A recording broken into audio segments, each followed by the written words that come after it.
Hi, my name is Kelsey. I'm a graphic designer, and today we're going to talk about mood boards. So I have a video that goes through the 5-step process I have when developing your own brand, and if you want to do that or watch that video, I'll have it linked down below. But for the very first step, mood boards, we're going to go in depth, and I'm going to share how I create a mood board.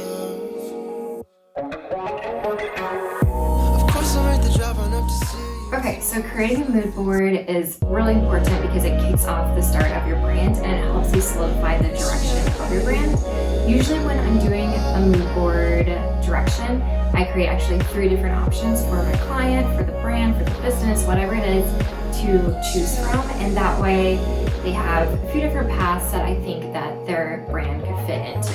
I also pair this mood board with pillars, which I'll talk more about later, but essentially that's something to keep in mind. Sometimes I could do the pillars first, I could do the pillars at the end, which I typically do, but whichever way it works better for you. If you already have key terms in mind, then I would just do the pillars first. And then you want to find your North Star. You want to find an imagery that you really feel connects to the brand and you really are kind of invested in. And so that is your North Star for your mood board. And then you develop all the other images and the assets around that one. So again, you could find the North Star for all 3 different options. You could find it for just one and then work on the other ones later. Whatever your process is, it's just important to know you have that one image you're going back to.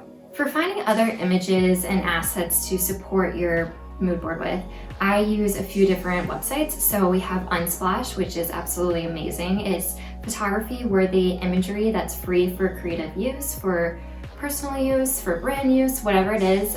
It's free to use and you just want to credit the photographer, but you can download huge files, which is amazing. The second is using different social components. So Pinterest obviously is amazing. Instagram is great too, but you have to keep in mind that those are not free to use. So you want to get the person's permission, or you want to at least credit their work that you're using as part of your mood board. It's not good to pretend that someone else's work is your own work, but that's just something to keep aware of. Then I also like to use Behance, which is another platform for creatives, designers post their projects on there. And that's another area where you want to make sure you're getting the permission or you're crediting them in some capacity.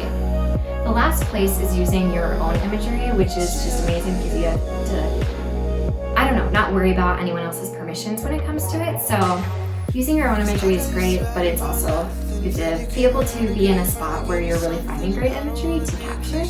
But those are the 4 different ways that I find imagery for the mood boards. So on each mood board, I look for about 8 to 10 images to be on the board.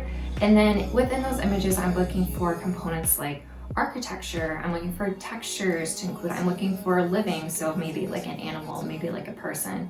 I'm looking for nature, and I'm looking for brand direction elements. So that's really where the Pinterest and social come into play.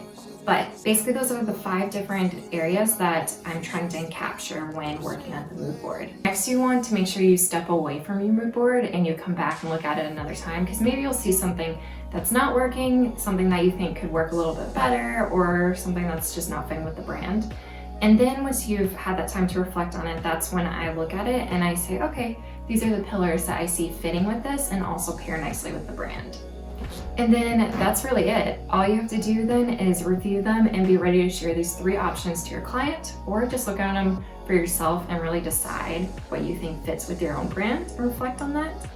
But I hope this process helped you seeing someone else do it. And if you have any questions, please leave them in the comments down below. If you're looking for more videos like this, please subscribe and like this one. I will be sharing my next step, the second step, which is creating the actual brand marks for the logo, for the brand, for the business. So stay tuned if you want to see that. Thanks for watching. Bye.